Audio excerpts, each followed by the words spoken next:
तर नमस्कार विद्यार्थी मित्रांनो.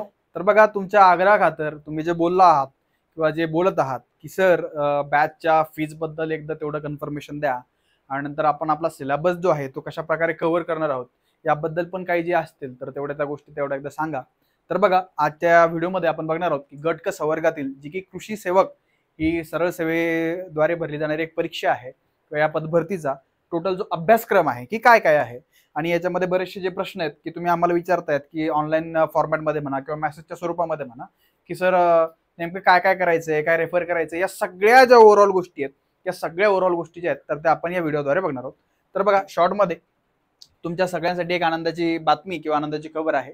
जे आपल्या कृषी सेवक साठी आपण जी बॅच लॉन्च केलेली आहे तर तिचं नाव जे आहे ते उमंग आहे. तर या ठिकाणी या बॅच मध्ये जे काही कंटेंट आहे किंवा जे काही आपला सिलेबस आपण कव्हर करणार आहोत ते कोणकोणत्या गोष्टींसाठी उपयुक्त पडणार आहे. तर सगळ्यात पहिले बघा, कृषी सेवक. तर ज्या ऍडची आपण आतुरतेनं वाट बघत आहोत तर लवकरच ही ऍड सुद्धा लवकर आपल्याला बघायला भेटणार आहे. नंतर कृषी सेवक, नंतर ग्रामसेवक असेल, नंतर कृषी विस्तार अधिकारी असतील किंवा इतर कृषी संबंधित जेवढ्या पण स्पर्धा परीक्षा आहेत ज्या सरळ सेवेद्वारे भरल्या जातात तर या सगळ्यांसाठी ही बॅच जी आहे ती अतिशय उपयुक्त अशी ठरणार आहे. याच्यामध्ये काय, जेवढे मेजर मायनर सब्जेक्ट आहेत म्हणजे तुमचे छोटे मोठे जेवढे काही सब्जेक्ट्स आहेत किंवा विषय आहेत ते सगळे याच्यामध्ये कव्हर करून दिले जाणार आहेत. आता बघा, काही काही ठिकाणी तुम्हाला काय आहे की फक्त प्रॉपर 2-4 जे की 4-5 जे सब्जेक्ट आहेत तर तेवढे सब्जेक्ट शिकवले जातील. परंतु आपण या ठिकाणी जसा IBPS AFOचा पेपर असतो, कसा, जसा IBPS AFOचा पेपर असतो आपल्या इथे तुम्हाला क्वालिटी कंटेंट भेटतो. आपण ना कोणाची कॉपी करतो ना कोणाचं काय असं उचलून बिचलून देतो. सगळं कंटेंट हँडमेड आहे आणि रेडी आहे. तर त्याच्यामुळे सगळ्या गोष्टी ज्या तुम्हाला या ठिकाणी भेटतील. नंतर ऍग्रिकल्चर करंट अफेअर्स. बघा, तुम्ही मागच्या वर्षीचा कृषी सेवकचा पेपर बघा. याच्यानंतर मी युट्यूबवरती कंटिन्यू तुमचे सेशन्स पण याच्यामध्ये घेणार आहेत. ज्याप्रमाणे आपण मागं किंवा मागच्या वर्षी कृषी सेवकची ज्यावेळेस बॅच टाकली होती त्यामध्ये आपण ज्याप्रमाणे ऑब्जेक्टिव्ह टाईप म्हणजे तुमचे प्रश्न आणि उत्तर या स्वरूपामध्ये जे की आपण सेशन्स घेतले होते तशी युट्यूबवरती पण मी सेशन्स घेणार आहेत. नंतर टेलिग्राम सेशन, ज्या दिवशी जो सिलेबस झाला, ज्या दिवशी जे लेक्चर झालं त्याच दिवशी संध्याकाळी रात्रीच्या टायमाला जो की तुम्हाला एक स्पेसिफिक वेळ दिलेला असेल तर त्या वेळेला तुम्हाला त्या चॅनलवरती त्या टॉपिक वरती काय झालेलं असेल क्विज टाकलेलं दिसेल. तर डाऊट क्लिअरिंग. सर तुम्ही म्हणता की डाऊट क्लिअरिंग कसं करायचं, तर यासाठी आपण गुगल मीट किंवा झूम मीट या सगळ्या गोष्टींचा उपयोग करणार आहोत. नंतर डेली लेक्चर्स होणार आहेत. असं नाही आहे की रेकॉर्डेड लेक्चर उचललं आणि टाकलं, नाही. या ठिकाणी तुम्हाला डेली लेक्चर्स बघायला भेटतील. नंतर टेस्ट सिरीज, याच फी मध्ये जे आहे ते टेस्ट सिरीज पण तुम्हाला इन्क्लूड करून दिल्या जाणार आहे. बघा, अगोदर या बॅचची फी सांगितली होती मी तुम्हाला की 2000 रुपये राहील. अगोदर काही सांगितली होती 2000. परंतु विद्यार्थ्यांचा आग्रह होता की सर खूप जास्त फी होती, आम्ही डिप्लोमा विद्यार्थी आहेत, एवढी फी नाही देऊ शकत. 1000 केली तरी पण विद्यार्थ्यांचे मेसेज येतात तर त्या मेसेजच्या खातीर आपण विद्यार्थ्यांसाठी ही जी फी आहे ती 25% ऑफ परत या ठिकाणी करत आहोत. आणि या 1000चं रूपांतर तुम्हाला नियर अबाउट 750 रुपयामध्ये ही कम्प्लीट बॅच जी आहे ती कम्प्लीट बॅच बघायला भेटणार आहे. ह्या 750 रुपयाचं जर का तुम्हाला ती बॅच परचेस करायची असेल तर त्यासाठी कुपन कोड असणार आहे उमंग 25. लक्षात ठेवा, कोणता कुपन कोड आहे, उमंग 25. संकल्प 247 ऍप डाउनलोड करायचं, त्याच्यावरती आपली ही बॅच बघायची उमंग कृषी घटक नावाची. त्या ठिकाणी कुपन कोड सेक्शन मध्ये उमंग 25 अशा प्रकारचा कोड टाकायचा. लगेच तुम्हाला त्या ठिकाणी 25% जे आहे ते डिस्काउंट मिळणार आहे. टोटल बॅचची फी किती आहे, 1000 रुपये आहे. डिस्काउंट कुठपर्यंत बाबांनो, जोपर्यंत याच्यामध्ये 300 ऍडमिशन होत नाही, जोपर्यंत 300 ऍडमिशन होत नाही तोपर्यंत फक्त या ठिकाणी काय ऑफर असणार आहे, 300 याच्यामध्ये ऍडमिशन झाल्या की नंतर 1000, 500 झाल्या की 2000. या हिशोबानं लवकर लवकर काय करायचंय, इनरोल करून घ्यायचं आहे. आतापर्यंत साधारणतः बऱ्याचशा त्या ठिकाणी ऍडमिशन झालेले आहेत. लवकर घाई करा आणि लवकर फास्ट मध्ये, कारण एकदा ही वेळ गेली म्हणजे काय, एकदा वेळ गेली की परत ही वेळ येणार नाही. त्याच्यामुळं पटकन जायचं, मोबाईल उचलायचा, धडकन लॉक स्क्रीन काढायची आणि पटकन जायचं संकल्प 247 ॲपवरती आणि बॅच परचेस करायची. कळतंय ना मी काय सांगतोय, मी सांगतोय म्हणून करायचं, टेन्शन घ्यायचं नाही. पुढे या. बघा, आता जो महत्वाचा कंटेंट आहे हे झालं बॅचच्या अनाउन्समेंट बद्दल किंवा फीज बद्दल. तुमचे जे प्रश्न आहेत हे प्रश्न मी असे एकत्र लिहून आणलेले आहेत की नेमके कोणकोणते प्रश्न आहेत. बघा, कोणत्या वर्षी कोणत्या विषयावरती आतापर्यंत किती प्रश्न विचारलेत. कृषी सेवकची एक्झाम आहे, कृषी घटक जे या ठिकाणी सब्जेक्ट आहे ते जवळपास 60 प्रश्न असतात, त्याला 120 मार्क आहेत. तर कोणत्या वर्षी आणि कोणत्या विषयावर आतापर्यंत किती प्रश्न विचारलेले आहेत. जसं की बघा, मागच्या वर्षीपासून IBPS कडे गेलेले तर मागचे जवळपास 10 ते 12 वर्षांचे जेवढे पण तुमचे IBPS AFOचे पेपर असतील, 10 ते 12 नाही म्हणता येणार, एक साधारणतः 10 वर्षाचे, कारण 16 पासून आय थिंक IBPS कडे येते. तर 10 वर्षाचे जेवढे पण IBPS AFOचे प्रश्न विचारलेले आहेत ते सगळेच्या सगळे ऍज इट इज प्रश्न तुम्हाला त्या ठिकाणी बघायला भेटतील. आणि किती प्रश्न विचारलेत, काय प्रश्न विचारलेत तर हे आपण समोर गेल्यानंतर बघणार आहोत. नंतर परीक्षा नेमकं कोण घेणार, चान्सेस 90% IBPS घेणार. परंतु जर कधी हे सरळ सेवेकडे गेलं किंवा तुमचं एमपीएससी कडे जर कधी गेलं तर त्या ठिकाणी आपण तर सिलेबस आयबीपीएस नुसार घेणार आहे. मी एवढं सांगतो, आयबीपीएस नुसार पण सिलेबस घेतला आणि तुमचं ते एमपीएससी कडे पण गेलं ना तरी पण तुम्हाला 60 पैकी 50 प्रश्न बिंदास मारता येतील, याची गॅरंटी आमची. नंतर पेपरचा पॅटर्न कसा असणार? पेपरचा पॅटर्न तर जनरली तोच आहे, मराठी असतंय, इंग्रजी असतंय, नंतर रिझनिंग किंवा गणित जे असतं ते असतं, रिझनिंग आणि गणित. म्हणजे मराठी तुमचं किती मार्काचं किंवा काय लिहिलं तुम्ही, मराठी 3 मार्काचं, 20 मार्काचं, इंग्रजी 20 मार्काचं, रिझनिंग 20 मार्काचं आणि या ठिकाणी तुमचं गणित जे के क्वांट जे आहे ते 20 मार्काचं. म्हणजे तुमचे किती झाले? 80 मार्क. नंतर 60 मार्काचं ऍग्रिकल्चर, याला एका प्रश्नाला 2 मार्क असतात, म्हणजे 120 मार्काचं तुमचं ऍग्रिकल्चर. टोटल जे आहे 200 मार्काचा पेपर. सर मागच्या वर्षी मॅक्सिमम पोरांचं सिलेक्शन कोणत्या कटापोर झालं, किती मार्क पडले त्यावेळेस सिलेक्शन झालं, तर 150 ज्यांना मार्क पडले होते त्यांचं सिलेक्शन झालेलं आहे. या 150 पैकी लक्ष दे, मी काय म्हणतो, या 150 पैकी तुम्हाला 100 मार्क फक्त आणि फक्त ऍग्रिकल्चर मधून पाडून देण्याची जबाबदारी आमची. 150 पैकी 100 मार्क ऍग्रिकल्चर मध्ये पाडून देण्याची जबाबदारी जर कधी आम्ही घेत असेल तर विचार नाही करायचा, बिंदास यायचं, मोबाईल घ्यायचा, संकल्प टू प्रोत्साहन ऍप डाउनलोड करायचं, रजिस्टर करायचं आणि बॅच परचेस करायची. क्वालिटी कंटेंटच देणार. काय क्वालिटी कंटेंट? पुढे या बघा, आपण कोणत्या विषयावरती जास्त भर द्यायला हवा? आयबीपीएस हे असं करत नाही, लक्षात ठेवा. किंवा आयबीपीएस जे आहे ते असं करत नाही, ॲग्रोनॉमीचे एवढे घेतले किंवा कृषीचे एवढे घेतले, नंतर एक्सटेन्शनचे विस्तार शिक्षणाचे एवढे घेतले, एसडीएसचे एवढे घेतले. एसडीएस वरती प्रश्न पण नव्हते बघा, एसडीएस वरती मागच्या वर्षी कृषी सेवकला प्रश्न पण नव्हते, पडू शकतात. त्याच्यामुळे आपण सगळ्या ज्या गोष्टी आहेत त्या कव्हर करून देणार आहोत. पुढे या, संपूर्ण कृषी घटक अभ्यासनाची गरज पडेल का? 100%. ज्याप्रमाणे आयबीपीएस पेपर एएफओचा घेतं त्याचप्रमाणे तुम्ही जर कधी कंपॅरिझन जर कधी केलं, ज्या वर्षी एएफओचा पेपर झाला त्याच वर्षी कृषी सेवकची जी आहे ते कृषी सेवकचा पण एक्झाम झाली होती, बरोबर आहे. या एएफओच्या पेपरपेक्षा कठीण किंवा अवघड पेपर जर तो कोणता होता, तो कृषी सेवकचा होता. आता याच्यामध्ये मग जे डिप्लोमावाले विद्यार्थी आहेत, कोणते रे बाबांनो? माझे जे डिप्लोमावाले विद्यार्थी आहेत या विद्यार्थ्यांचं बरंचसं त्या ठिकाणी नुकसान झालं होतं, कारण हे पोरं बिचारे काय केलं होतं, यांनी सगळ्याच्या सगळं जे आहे ते डिप्लोमावरती अभ्यासक्रम किंवा डिप्लोमाचा जो अभ्यासक्रम आहे तो फॉलो केला होता. प्रश्न आयबीपीएस न विचारले आणि त्या ठिकाणी प्रश्न जे आहेत ते तुमचे राज्याच्या लेवलवरती नसून तर ते तुमच्या नॅशनल लेवलवरचे सुद्धा प्रश्न विचारले गेलेले होते, म्हणून त्या पोरांचं त्या ठिकाणी नुकसान झालं. माझी कळकळ आहे या विद्यार्थ्यांकरता, जे डिप्लोमाचे पोरं आहेत या विद्यार्थ्यांनी पुढे जावं. मला मनातून वाटतं की या पोस्टवरती हक्क जर कोणाचा असेल तो डिप्लोमाच्या पोरांचा आहे, कळतंय का? कारण बघा, हे पोरांचा डिप्लोमा होतो रे, डिप्लोमा झाल्यानंतर या पोरांना ना दुसरीकडे कुठे जॉबला ऑप्शन राहत नाही, त्या पोरांसाठी जॉब आहे. त्याच्यामुळे डिप्लोमाचे जेवढे बी विद्यार्थी आहेत त्यांनी बिंदास विश्वास ठेवायचा आणि बॅच परचेस करायची. पुढे या, जाहिरातीबद्दलची मला शंका आहे, येईल का नाही, अभ्यास सुरू करायचा का नाही करायचा याच्याबद्दल बघा, जाहिरात तर 100% येणार आहे. कधी येणार काय येणार याचा विचार न करता अभ्यासाला लागा, 100% फायदा तुम्हाला या ठिकाणी होणार आहे. पुढे बघा, कृषी सेवक किंवा हे मी तुम्हाला सांगितलं फर्स्ट स्लाइड वरती, कृषी सेवक करणारे विद्यार्थी असतील, कृषी सहाय्यक, ग्रामसेवक, कृषी विस्तार अधिकारी, तालुका कृषी अधिकारी, तलाठी, या सगळ्यांना जेवढा पण कृषीचा सिलेबस आहे याच्या बाहेर तुम्हाला प्रश्न केलेला दिसणार नाही. लिहून देतो आत्ताच. पुढे या. नंतर बघा, अभ्यासक्रम किंवा तुमचा या ठिकाणी एक्झाम पॅटर्न काय असतो याच्यामध्ये बघा, तुमचं जे काही सामान्य ज्ञान आहे 20 प्रश्न, बुद्धिमत्ता चाचणी आहे 20 प्रश्न, मराठी जी आहे 20 प्रश्न, इंग्रजी जी आहे ते 20 प्रश्न. म्हणजे general knowledge 20, intelligence test 20, Marathi language 20 आणि इंग्लिश लँग्वेज आहे 20 प्रश्न या ठिकाणी तुम्हाला बघायला भेटतात. पुढे या, जे की तुमचं कृषी आहे किंवा कृषीचा जो काही घटक आहे त्याचे 60 प्रश्न. या 60 प्रश्नांना किती मार्क आहेत रे बाबांनो? 120 मार्क आहेत. किती आहेत रे? 120 मार्क. आता याच्यामध्ये हायरार्की अशी की बघा, 60 प्रश्न पण कृषीला आहेत आणि एएफओचा जो पेपर असतो त्याच्यामध्ये पण 60च प्रश्न असतात. म्हणजे हा पेपर कुठं ना कुठे एएफओच्या लेवलचा आपल्याला त्या ठिकाणी दिसून येतो. म्हणून सांगतोय, आयबीपीएसचा एक्सपिरियन्स आहे. प्रश्न कुठून येतात, कुठं जातात, कसे येतात आणि कसे जातात, या सगळ्या गोष्टींचा एकंदरीत अनुभव जो आहे तो आमच्या दोघांना सुद्धा आहे.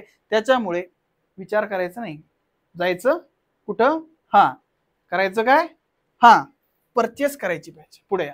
आता बघा, मृदाशास्त्र किंवा मृदा व्यवस्थापन किंवा मृदाशास्त्र व्यवस्थापन डिप्लोमाच्या विद्यार्थ्यांसाठी याच्यामध्ये काय काय किंवा कोणकोणते प्रश्न विचारले जाणार आहेत बघा. तर या ठिकाणी बघा, जमिनीचे प्राकृतिक व भौतिक गुणधर्म, जमिनीचा पोत, घडण, रचना, घनता, पोकळी, सच्छिद्रता, रंग, स्थिरता, तापमान, म्हणजे फिजिकल प्रॉपर्टी ज्या असतात किंवा नॅचरल प्रॉपर्टी ज्या असतात तुमच्या सॉइलच्या, या सगळ्यांवरती प्रश्न आपल्याला बघायला भेटतात.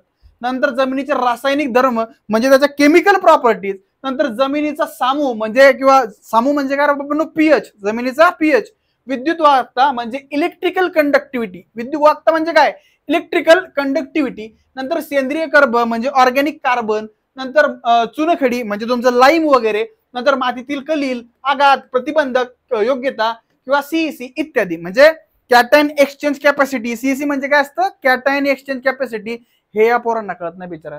डिप्लोमाचे जे विद्यार्थी आहेत ना या ठिकाणी अडतात की सीईसी किती असतो, काय असतो, कोणाचा काय आहे, नेमकं सीईसी फंडा काय आहे, इथे कळत नाही, त्याच्यामुळे या पोरांचे मार्क जातात. त्याच्यामुळे या सगळ्या गोष्टी जर कधी क्लिअर करायच्या असतील तर या ठिकाणी बॅच घेणं आवश्यक गरजेचं आहे.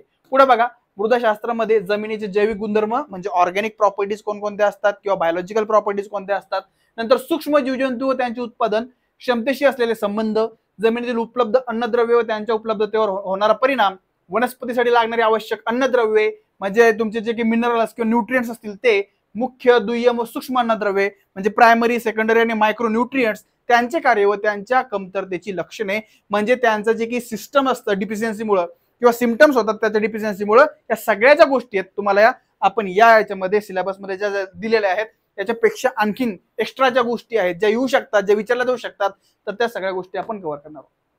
नंतर सॉइल सायन्सचाच पार्ट आहे, याच्यामध्ये जमिनीतील पाण्याचे प्रकार, महत्व, पाण्याचे कार्य, जमिनीतील प्रवेश व हालचाल, जमिनीतील पाणी धरून ठेवणे, जमिनीतील पाणी स्थिर पदे, नंतर जमिनीचे पाण्याचे नुकसान आणि पाण्याचे चक्र, जमिनीचा निचरा पद्धती म्हणजे ड्रेनेज आणि ड्रेनेज सिस्टीम, अतिरिक्त पाण्याची पिकावर जमिनीवरती होणार परिणाम म्हणजे एक्सेस जर कधी वॉटर झाला असेल म्हणजे इफेक्ट जो होतो तुमच्या जमिनीवरती तर तो काय होतो, जमिनीची मशागत, तिचे प्रकार, अवजारे व त्यांचा उपयोग, जमिनीची मशागत व तिचे मशागतीचे उद्देश म्हणजे तुमचं टिलेजचे प्रकार, टिलेजनं काय होतं सॉइलवरती इम्पॅक्ट पडतो, या सगळ्या एकंदरीत गोष्टी किंवा सगळे जे टॉपिक आहेत या सॉइल सायन्स किंवा तुमचं मृदा विज्ञान या सब्जेक्टमध्ये आपण कव्हर करणार आहोत.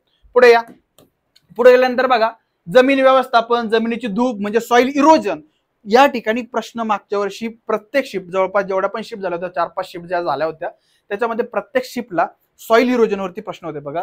नंतर धूप होण्याची कारणे म्हणजे सॉइल इरोजन जे होतं ते कशामुळे होतं नेमकं, नंतर धुपीचे निरनिराळे प्रकार म्हणजे कोणकोणते सॉइल इरोजनचे प्रकार आहेत, तर या सगळ्या गोष्टी, नंतर धूप थांबवण्याचे उपाय म्हणजे तुम्ही त्या ठिकाणी कोणकोणते मेजर्स किंवा कोणकोणत्या त्या ठिकाणी काय उपाय योजू शकता किंवा उपाय वापरू शकता थांबवण्यासाठी, भूमी व जल संरक्षणाच्या पद्धती, व्यवस्थापन पद्धती, यांत्रिक पद्धती, भूमी सुधारण्याच्या व संरक्षणाच्या पद्धती, व्यवस्थापन पद्धती, यांत्रिक पद्धती, भूमी सुधारणा व संरक्षणाच्या निर्णय, शासकीय योजना, शासकीय योजनांवरती 8 ते 10 प्रश्न येतात. शासकीय योजनांवरती किती 8 ते 10 प्रश्न येतात. त्याच्यामुळे प्रत्येक शासकीय योजना जी आहे ती तुमच्याकडून वधून घेतल्या जाईल किंवा एकदम पाठ करून घेतल्या जाईल. पुढे या, सेंद्रिय खते प्रकार व त्यांचे गुणधर्म, शेणखत बनवण्याच्या सुधारित पद्धती, कंपोस्ट खत बनवण्याच्या पद्धती, जैविक खते, नंतर रासायनिक खते, नंतर कोरडवाहू क्षेत्राची व्यवस्था, जमीन आणि पाणी देण्याचा संबंध, पाणी देण्याच्या पद्धती, तुषार ठिबक किंवा बायोल सिंचन पद्धत काय काय असते, या सगळ्या गोष्टी ज्या आहेत तर त्या याच्यामध्ये आपण बघणार आहोत.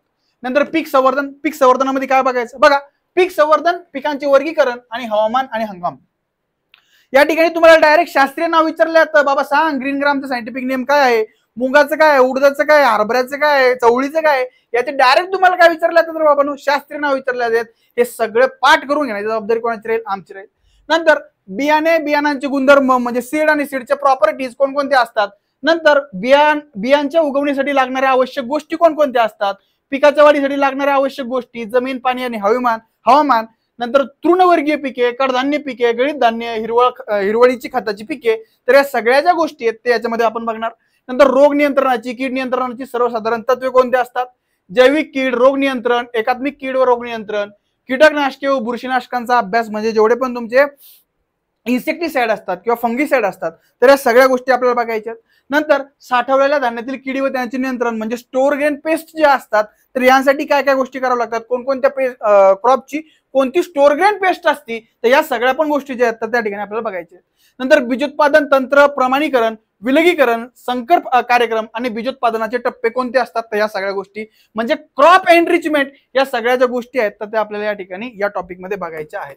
पुढे या, पीक संवर्धन व शेतीपूरक उद्योग, पीक संवर्धन करायचं आपल्याला या ठिकाणी काय करायची, क्रॉप एनरिचमेंट करायची आहे आणि यासाठी कोणकोणत्या पद्धती असतात बघा, निरनिराळ्या पीक पद्धती कोणत्या असतात, पिकाचे पाणी व्यवस्थापन कसं करायचं, पाणी व्यवस्थापन म्हणजे नेमकं काय असतं, त्याचं महत्व काय आहे, अळंबी म्हणजे मशरूम बद्दल टोटल जेवढं पण माझ्याकडे आहे तेवढं सगळं तुम्हाला देणार. त्याच्यामध्ये मशरूमचे टाईप कोणते असतात, म्हणजे अळंबीचे कोणकोणते टाईप्स असतात, भारतामध्ये कोणतं जास्तीत जास्त पिकवलं जातं, भारतामध्ये सर्वात जास्त अळंबीचं उत्पादन कुठं होतं, महाराष्ट्रामध्ये असा कोणता जिल्हा आहे की सगळ्यात जास्त अळंबीचं उत्पादन घेतो, हा सगळा ऑथेंटिकेट डाटा जो आहे तुम्हाला या ठिकाणी भेटणार आहे. म्हणजे क्रॉप इनरिचमेंट आणि ऍग्रिकल्चर सप्लाय इंडस्ट्री किंवा तुमचं मशरूम कल्टिवेशन याच्यामध्ये आपण या सगळ्या गोष्टी बघणार आहोत. पुढे या उद्यान विद्या म्हणजेच त्या ठिकाणी हॉर्टिकल्चर, नर्सरी आणि ऑर्चर्ड मॅनेजमेंट, रोपवाटिका आणि फळबाग व्यवस्थापन. काय रे, रोपवाटिका आणि फळबाग व्यवस्थापन याच्यामध्ये काय बघायचंय, महाराष्ट्राच्या हवामानानुसार पडलेले विभाग कोणकोणते विभाग आहे, जसे की बघा अॅग्रो क्लायमेटिक झोन्स आपण या ठिकाणी बघणार आहोत, अॅग्रो क्लायमेटिक झोनच्या नंतर अॅग्रो इकोलॉजिकल झोन बघणार आहोत, नंतर महाराष्ट्राच्या हवामानानुसार पडलेले विभाग बघणार आहोत, नंतर तुमचं जेवढे पण तुमचे जंगल आहेत त्या जंगलांचे कोणकोणते पद्धती प्रकार पडतात ते सगळ्या ज्या गोष्टी ते आपल्याला बघायच्या. नंतर फळबाग यशस्वी करण्यासाठी आवश्यक बाबी कोणकोणत्या आहेत, पर्जन्यमान म्हणजे तुम्हाला त्या ठिकाणी जे की रेनफॉल आहे तो किती लागतो, टेम्परेचर, आर्द्रता, जमिनीची निवड, या सगळ्या ज्या गोष्टी ते आपल्याला बघायच्या आहेत. आता आर्द्रता म्हणजे काय असतं, ह्युमिडिटी असतं. आर्द्रता म्हणजे काय असतं, ह्युमिडिटी. आता ह्युमिडिटीचे टाइप्स नसतात, ह्युमिडिटी मेजरमेंट करण्याचे किंवा ह्युमिडिटी मोजण्याचे ते मापक आहेत, जसे की रिलेटिव्ह ह्युमिडिटी, ऍब्सोल्यूट ह्युमिडिटी आणि एक असतं कोणतं स्पेसिफिक ह्युमिडिटी. तर हे काय असतं, कसं असतं, म्हणजे आर्द्रता कोणकोणत्या आहेत त्या सगळ्या गोष्टी आपल्याला बघायच्या आहेत. नंतर फळबाग लागवड व्यवस्थापन, पाणी, खते देण्याच्या पद्धती, सेंद्रिय खताचा निर्यातक्षम फळांच्या निर्मितीमध्ये महत्व कशा प्रकारचं असतं, या सगळ्या गोष्टी, आंतरमशागत आणि पाण्याचा निचरा करण्याची पद्धती, हे सगळ्या गोष्टी ज्या आहेत त्या उद्यान विद्येमध्ये आपण बघणार आहोत. सोबतच हॉर्टिकल्चरच्या किंवा उद्यान विद्याच्या जेवढ्या पण महाराष्ट्र सरकारच्या स्कीम आहेत, जसे की भाऊसाहेब फुंडकर फळबाग लागवड योजना, याच्यावरती प्रश्न आला होता, तर या ठिकाणी ती योजना महत्वाची ठरती. किंवा महाराष्ट्र शासनाची ही योजना झाली, तर आपण सेंट्रल लेवलवरती गेलो, देश पातळीवरती गेलो, तर नॅशनल हॉर्टिकल्चर मिशन काय असतं, नॅशनल हॉर्टिकल्चर बोर्डचं काय काम असतं, इंडियन इन्स्टिट्यूट ऑफ हॉर्टिकल्चर रिसर्चचं काय काम आहे, तर या सगळ्या ज्या गोष्टी एकंदरीत नॅशनल बी बघणार आणि आपलं स्टेटचं बी बघणार. तुम्हाला असं काहीच राहणार नाही की ते सुटलं म्हणून, कुठलाही उद्या कसलाही उद्या कुठूनही प्रश्न उद्या तुम्हाला तो सोडवता येणार म्हणजे येणार, टेन्शन घ्यायचं नाही. हॉर्टिकल्चर मध्ये या सगळ्या आपण गोष्टी बघणार. पुढे चला, पुढे तणांचा बंदोबस्त म्हणजे या ठिकाणी वीड मॅनेजमेंट करायचं आपल्याला, जे आपल्या शेतामध्ये तण होतं यासाठी कशा प्रकारे आपण त्याचं मॅनेजमेंट करू शकतो. नंतर बहार धरणे म्हणजे जी की तुमची बहार ट्रीटमेंट असते, वेगवेगळ्या प्रकारचे बहार असतात ना रे, जसे की मृग बहार, हस्तबहार, आंबे बहार हे असतं. नंतर छाटणी किंवा वहन देण्याचे उद्देश व पद्धती कोणकोणते असतात, म्हणजे या ठिकाणी आपण काय सांगू शकतो बाबांनो, मेथड्स ऑफ प्रूनिंग आणि बिअरिंग, म्हणजे प्रूनिंग काय असतं, कशा प्रकारे केले जाते, छाटणीचा उद्देश काय असतो, प्रूनिंग काय आहे, ट्रेनिंग काय आहे, या सगळ्या गोष्टी. नंतर फुल धारणेच्या सवयी आणि फुल धारणेवरती होणारे परिणाम, हवामान, रासायनिक द्रव्य अवस्था, फळांची गळ, विरळणी, पक्वता, काढणी अवस्था, नंतर प्रतवारी, पॅकिंग, वाहतूक व विक्री व्यवसाय. म्हणजे हॉर्टिकल्चरचं तुमचं शेतामध्ये झाड लावल्यापासून ते कसं लावायचं, ते झाड लावल्यानंतर त्या झाडाला तुम्हाला फळ येण्यासाठी काय काय करायचं, त्याच्यावरती काय फवारायचं, ते फवारल्यानंतर ते झाडावरून कसं तोडायचं, कोणत्या साहित्य वापरून तोडायचं आणि मार्केटमध्ये विकायचं, म्हणजे लावल्यापासून विकण्यापर्यंत सगळ्या जेवढ्या गोष्टी आहेत ते तुम्हाला या ठिकाणी बघायला भेटतील. तर हे वीड कंट्रोल मॅनेजमेंट किंवा तुमच्या ट्रीटमेंटमध्ये, बाहेर ट्रीटमेंटमध्ये आपण उद्यान विद्या या क्षेत्रामध्ये बघणार आहोत. नंतर आहे कोरडवाहू फळ पिकांचे व्यवस्थापन, महाराष्ट्राच्या महत्वाच्या समशीतोष्ण उष्ण कटिबंधातील आणि फळ झाडांची लागवड, फळ पिकावरील रोग व कीड व त्यांचे नियंत्रण, शासनाच्या फळबाग लागवडीच्या योजना महत्वाचं आहे. या ठिकाणी प्रश्न विचारले जातात, इकडे प्रश्न विचारले जातात. पुढे बघा, शासनाच्या फळबाग लागवडीची योजना झाल्या, रोपवाटिका व्यवस्थापन, भाजीपाला व फुलझाडे यांच्या अभिवृद्धीचे प्रकार. अभिवृद्धी म्हणजे काय रे, प्रपोगेशन. अभिवृद्धी म्हणजे काय, प्रपोगेशन. नंतर बियांपासून शासकीय अभिवृद्धी पद्धती, फायदे व तोटे, मातृवृक्षाचे महत्व व निगा, म्हणजे तुमचं की मदर ट्री असतं किंवा मदर प्लांट असतं त्याची कशा प्रकारे आपण निगा ठेवली पाहिजे, तर याबद्दल. हरितगृह काय असतं, म्हणजे ग्रीन हाऊस, तुषारगृह यांच्या आधुनिक शेतीतील महत्व, प्रकार व आकार आणि उभारणी, म्हणजे तुमचे जे काही ग्रीन हाऊस असतात ते ग्रीन हाऊस कशा प्रकारे तयार करतात, त्यांचे कोणकोणते प्रकार पडतात, ते या सगळ्या गोष्टी. पुढे या उद्यान विद्यामध्ये भाजीपाला व फुलांचे उत्पादन, तर याच्यामध्ये एवढे पॉईंट दिलेले आहेत, प्रत्येक पॉईंट या ठिकाणी सांगणं मला असं योग्य वाटत नाहीये किंवा हे सगळं सांगितलं पाहिजे, म्हणजे अल्टिमेटली जसं फळांचे त्याचप्रमाणे फुलांचे तसंच कशाचं आहे, भाजीपाल्याचे. नंतर तुम्ही व्हिडिओ पॉज करून त्या ठिकाणी काय करू शकता, तुम्हाला या ठिकाणी हे पीपीटी जी आहे ती मी अवेलेबल करून देईल, नंतर तुम्ही याच्यामध्ये वाचू शकता. किंवा मी जे की तुम्हाला एक चॅनल सांगेल त्या चॅनलवरती पुढे चालून आपण किंवा उद्या 1-2 दिवसामध्ये आय थिंक 1 ऑगस्ट पासून आपण युट्यूबवरती तुमचे लेक्चर चालू करणार आहोत. तर मी त्यासाठी एक स्पेशल वेगळं चॅनल करेल. पेड मुलांसाठी तर 100% वेगळं चॅनल आहे, नो डाऊट. परंतु बाकीच्या विद्यार्थ्यांकरता पण आपण काय करणार आहोत, कृषी सेवक नावाचं एक वेगळं चॅनल अपलोड करणार आहोत. म्हणजे युट्यूबवरती वेगळं चॅनल अपलोड नाही करत, वेगळं चॅनल आपण सुरू करणार आहोत. म्हणजे जेवढे पण तुमचे ॲग्रिकल्चरचे जे कृषीशी संबंधित जेवढे पण व्हिडिओ होतील त्याच्या पीपीटी वगैरे ज्या युट्यूबवर घेणार होतो आपण, तर आपण त्या चॅनलवरती टाकू शकतो. मग हे उद्यान विद्यामध्ये हे सगळे कुठाने. पुढे या. नंतर कृषी विस्तार म्हणजे ॲग्रिकल्चर एक्सटेन्शन. याच्यामध्ये काय बघा, विस्ताराची मूलतत्वे कोणती आहे, वैयक्तिक संपर्क कसा असतो, शेतावर घरी भेट जी असते म्हणजे तुमची काय फार्म व्हिजिट वगैरे किंवा फील्ड किंवा होम व्हिजिट ज्या असतात तर त्या काय असतात, दूरध्वनीवरील चर्चा, वैयक्तिक चर्चा, कार्यालयीन भेट, गट संपर्क, सभा, प्रात्यक्षिके, शैक्षणिक सहली, गट चर्चा, या सगळ्या गोष्टी. नंतर समूह संपर्क म्हणजे ग्रुप कॉन्टॅक्ट मेथड कसा केला जातो, शेतकरी मेळावे, कृषी दिन, प्रदर्शन, रेडिओ, नंतर दूरदर्शन, सभा, नंतर शेतीविषयक वाङ्मय कोणकोणते असतात म्हणजे घडीपत्रिका, परिपत्रक, पुस्तिका, भित्तीपत्रिका, तक्ते, आलेख, बातमी, नमुने, छायाचित्रे, या सगळ्या गोष्टी ज्या आहेत यात तुम्हाला व्हिज्युअलायझेशन म्हणजे तुम्हाला छायाचित्रांसहित एकदम प्रॉपर असं कंटेंट जे आहे ते दिले जाईल. नंतर संगणक, रचना, कार्य, उपयोग, माहिती साठवणे, माहितीची देवाणघेवाण, विस्तार कार्यकर्ता, गुण, कर्तव्य व प्रकार, नंतर कार्यक्रमाचे नियोजन, तत्वे, पायऱ्या आणि फायद्या. म्हणजे या ठिकाणी प्रोग्राम प्लॅनिंग कसं करायचं, त्याचे प्रिन्सिपल कोणकोणते आहेत, कोणत्या स्टेप्स घेतल्या पाहिजे आणि त्याचे बेनिफिट्स काय आहेत, या सगळ्या गोष्टी आपल्याला या ठिकाणी बघायच्या आहेत. नंतर विकास योजना, डेव्हलपमेंटल स्कीम, खूप महत्वाचा टॉपिक आहे. 5 ते 7 प्रश्न या ठिकाणी तुम्हाला बघायला भेटणार. जसं की बघा, माहिती, उद्देश, लाभार्थी, प्रशासन आणि फायदे, तोटे, कोरडवाहू क्षेत्र विकास योजना, त्याला डीपीओपी म्हणतात. डीपीओपीचा लॉंग फॉर्म काय माहिती का, डीपीओपी ड्रॉट, मला आठवला पाहिजे आता नाही तर 5 व्हायचा कार्यक्रम, drought prone area program, drought prone area program ज्याला म्हटलं जातं. नंतर बघा, निर्धारित लाभ क्षेत्र विकास कार्यक्रम, आदिवासी क्षेत्र विकास कार्यक्रम, डोंगरी क्षेत्र विकास कार्यक्रम, एकात्मिक ग्रामीण विकास कार्यक्रम, एकात्मिक बळ विकास योजना, फळबाग विकास योजना, बहुपीक पीक योजना, एकात्मिक कडधान्य सुधार योजना, एकात्मिक तेलबिया सुधार योजना, राष्ट्रीय प्रात्यक्षिक योजना, राष्ट्रीय कृषी संशोधन प्रकल्प, एकात्मिक चारा विकास योजना, जवाहर रोजगार योजना, राष्ट्रीय पाणलोट विकास कार्यक्रम, कृषी विज्ञान केंद्र, इथपर्यंत जेवढे आहे आणि यांच्यामध्ये पण जेवढे आहे त्या सगळ्या गोष्टी ज्या आहेत त्या तुम्हाला प्रॉपरली शिकवल्या जातील. नंतर महत्वाचे शेतीविषयक कायदे जसे की बियाणे कायदा आहे, रासायनिक खत नियंत्रण कायदा आहे, कीटकनाशक कायदा आहे, जंगल कायदा आहे. नंतर काय रे बाबा, तुकडेबंदी व तुकडे तोड कायदा म्हणजे या ठिकाणी काय फ्रॅगमेंटेशन, कंपन्सेशन आणि फ्रॅगमेंटेशन ऍक्ट काय असतो, कसा असतो, यासाठी तुम्हाला काय करावं लागेल, बॅच परचेस करावं लागेल. बॅच परचेस केली की तुम्हाला हा सगळा कंटेंट जो आहे तो बघायला भेटेल. पुढे या. नंतर कृषी व्यवसायातील वित्त व्यवस्थापन, नंतर कृषी व्यवस्थेतील वित्त व्यवस्थापनाचे महत्व म्हणजे फायनान्शियल मॅनेजमेंट, ज्याला आपण ऍग्री बिझनेस म्हणू शकतो. नंतर कृषी व्यवसायात पतपुरवठ्याची भूमिका काय आहे, कृषी पतपुरवठा पुरवणाऱ्या संस्था म्हणजे जे की लोन देणाऱ्या संस्था आहेत कृषी भागामध्ये, तर त्या जसं की नाबार्ड झालं. नाबार्ड काय असतं, national bank for agriculture and rural development, तर ते झालं. नंतर कृषी प्रस्ताव काय असतो, तर म्हणजे या ठिकाणी ऍग्री बिझनेस अनालिसिस किंवा ऍग्री क्रेडिट प्रपोजल काय असतं, या सगळ्या गोष्टी ज्या आहेत त्या आपल्याला या ठिकाणी बघायला भेटतील. नंतर कृषी विपणन म्हणजे ऍग्रिकल्चरल मार्केटिंग, शेतमाल विक्री कशी करायची, प्रोडक्शन तर घेतलं म्हणजे उत्पादन तर घेतलं, आपल्याला विक्री कशी करायची, कुठं करायची किंवा भाव कसा धरायचा, या सगळ्या गोष्टी ज्या आहेत त्या आपण बघणार. व्याप्ती आणि महत्व, शेतमालाच्या बाजारपेठेचे प्रकार, शेतमाल विक्री व्यवस्थेतील माध्यम आणि संस्था, शेतमाल विक्रीच्या समस्या. नंतर ऍग्रिकल्चर मार्केटिंग मध्ये काय बघायचं बघा, मार्केटिंग म्हणजे हे जे कृषी विपणन हेच इंग्लिश मध्ये दिलेलं आहे, म्हणजे मराठी आणि इंग्रजी कॉमन आहेत. आणि या ठिकाणी तुमचा सिलेबस जो आहे तो अशा प्रकारे नियर अबाउट याच्यामध्ये कव्हर केला जातो की एवढा एवढा सिलेबस आहे, एवढं तुम्हाला याच्या विचारलं जाणार आहे. तर लक्षात ठेवा, जेवढा सिलेबस दिलेला ना तर 80% प्रश्न जे आहेत म्हणजे 60 पैकी 80% म्हणजे 8 × 48 म्हणजे 48 प्रश्न जे आहेत ते या सिलेबस मधले राहतील. परंतु 10 ते 12 किंवा 15 जे प्रश्न असतात, 15 जे प्रश्न असतात ना ते या सिलेबसच्या बाहेरचे आपल्याला यावेळेस मागच्या वेळेस बघायला भेटले होते.